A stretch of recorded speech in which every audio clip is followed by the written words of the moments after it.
Um, okay, well, my name is Abby. I started playing the violin when I was 5, and I played with the Boston Youth Symphony Orchestra for 9 years, and then I've been playing ever since, so it's been 15 years. And really, it's my go-to, to relax, and it brings me joy, and so I feel like it's become like my right arm, so I probably won't let it go, but yeah, it's definitely something I need in my life.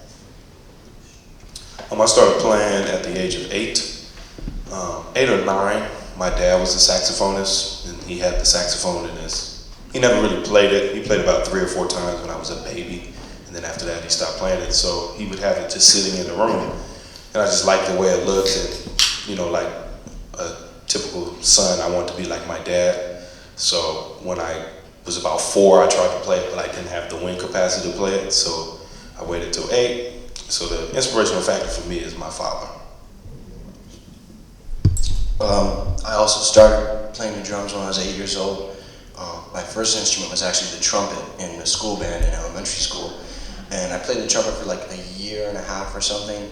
And simultaneously, while I was in my classes in school, I drove all my teachers crazy because I just kind of started using my pens and pencils, and I started making beats and rhythms on the desk, and experimenting with different sounds and grooves and patterns and stuff on my desk, and I just couldn't help myself, and I just kept doing that, and eventually I'm like, okay, I need a drum kit to kind of work all this out that I've been playing on my desk and stuff. So I kind of put the trumpet down, and from then on I started playing the drums. I don't think there's any salient moment, but I guess from when I was 5 years old, I always knew I wanted to be a musician. So, yeah.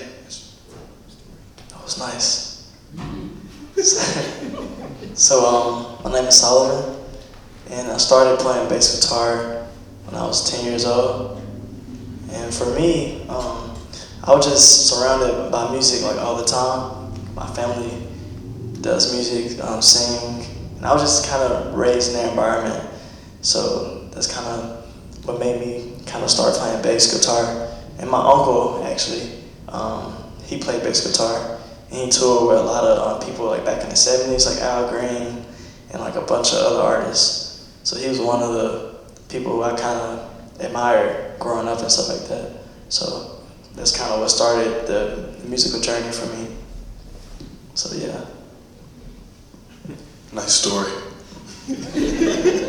The next question is, we'll go down the line again, and the next question we'll start with Solomon this time.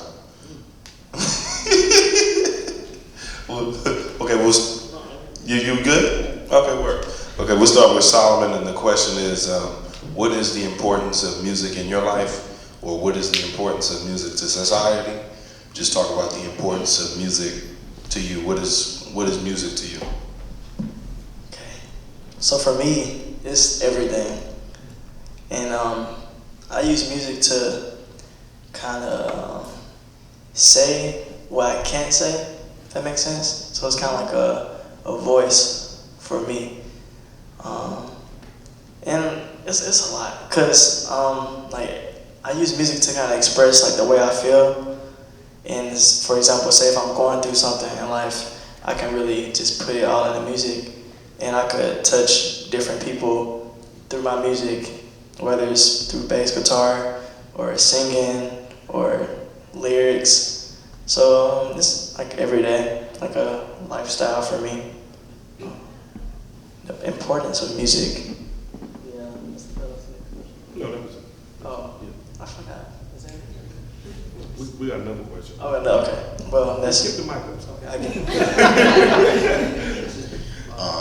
Such a limitless form of expression, and it goes past what you could express with your words as a human being, and it's a very spiritual thing to get on a bandstand with musicians. There's a unspoken and untangible connection or bond between the musicians, if all the musicians are open spiritually to receiving it from the other musicians. And that feeling is just like the best feeling in the world. Once it's like, you know, if it's there, if you're connected with the other musicians. And the other like half of that bond is the audience. To me, like, you could get with 4 of like the best musicians in the world and play between yourself, like in a practice room or something, but like it only can go so far if there's not people to actually listen to it and connect with what you're playing. So for me, the feeling I get when there's an audience to perform music for, that's kind of why I play it, because that's also like one of the best feelings in the world, to feel like the audience feel what you're doing,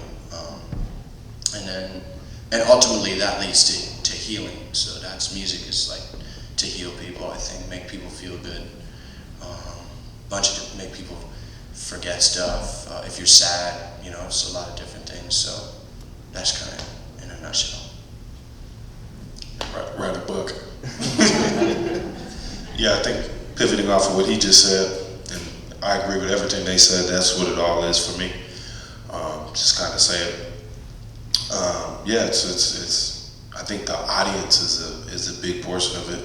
It's a privilege to play for you guys. It's not just so much self-indulging as it is for me to play for you and give you an opportunity to forget about everything that's going on.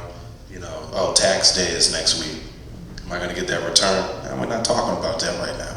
We're talking about blessing people and being connected with God and bringing His message through us to you. I mean, it's all about being a vessel to get you to a healing space. And that's really it. I mean, you know, and it's also a healing space for us because we're in the practice room, we're practicing, we're trying to get to this next level. But the ultimate goal is always to give you guys an opportunity and express a message to you guys. And it's kind of a very, what's the word, ethereal? Yeah, it can be a very ethereal experience if the musicians allow it to be.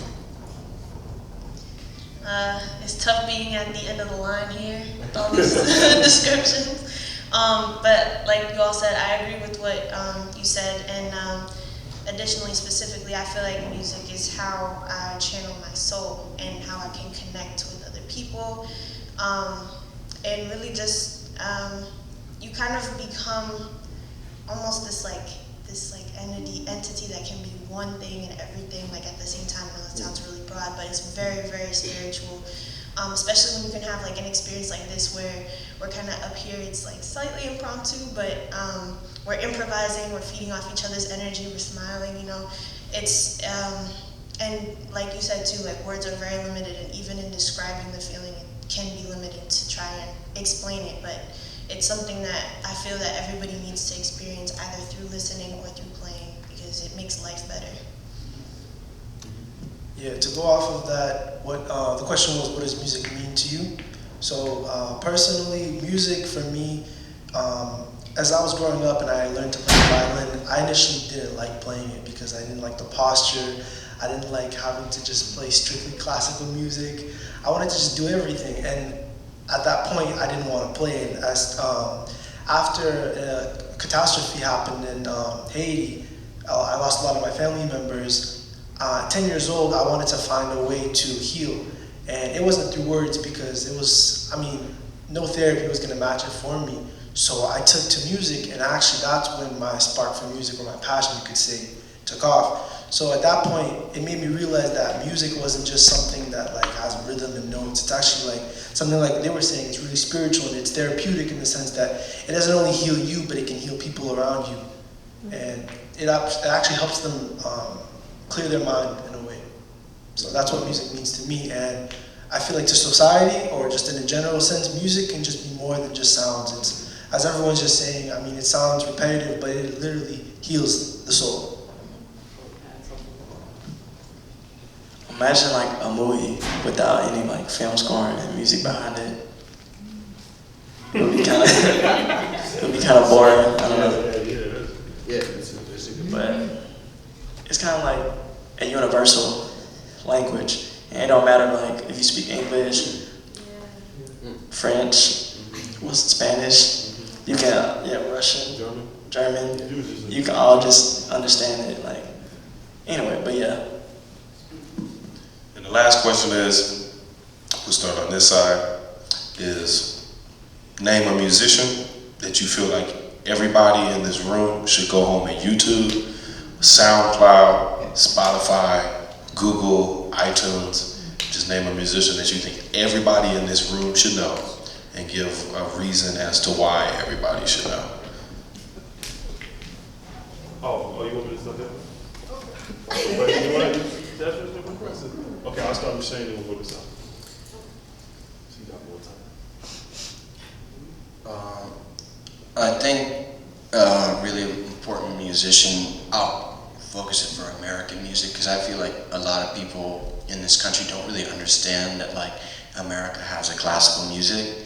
Because when you think of classical music, you think of European music, like Bach, Mozart, that's all classical music to Europe. But when you talk about classical music and classical musicians in America, I think one really important name is Duke Ellington, because he, starting in the like early 1920s, became a prolific composer and band leader and orchestra leader, if you want to call it. And his career spanned from like 1920 all the way to the 80s. He was writing new music. He was constantly writing new music. And the music that he was writing was not only incredible, but very influential for like thousands of other musicians and artists in this country at the time it was being composed. And a lot of other music we listen to can be traced back to Duke Ellington. I mean, you could even, I have a mentor, Billy Hart. He's a drummer, and he's asked me once. He's like, how is Kendrick? Like, could you find a link between Kendrick Lamar and Duke Ellington? I'm like, what? But it's actually like a really good point. You could find links between these two artists. So I think Duke Ellington, I would say, is a really important figure in American music, and a musician I think everyone should check out and be aware of. So.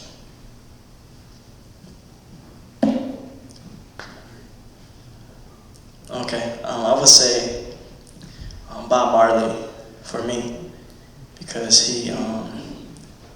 he spoke about love and basically like how everyone should just like love each other and how to make the world like a better place.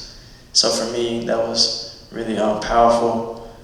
And he also spoke about like social injustice and all that stuff, and just the vibes you get from his music. Like even if you listen to it, like you feel better and you feel like happier. So it was just positive vibes from his music for me. So if you don't know him, which you probably do, you should look him up. So yeah. I'll say Louis Armstrong,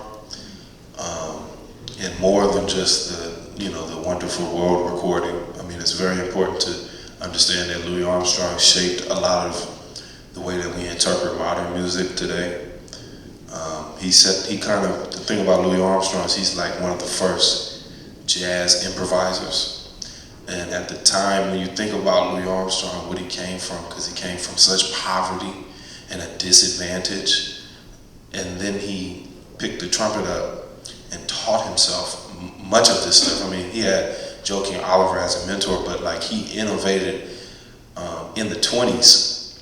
I mean, he just influenced the music for the rest, like 100 years later, it's still important on how he plays, just his harmonic understanding of how he deals with harmony, how he deals with melody.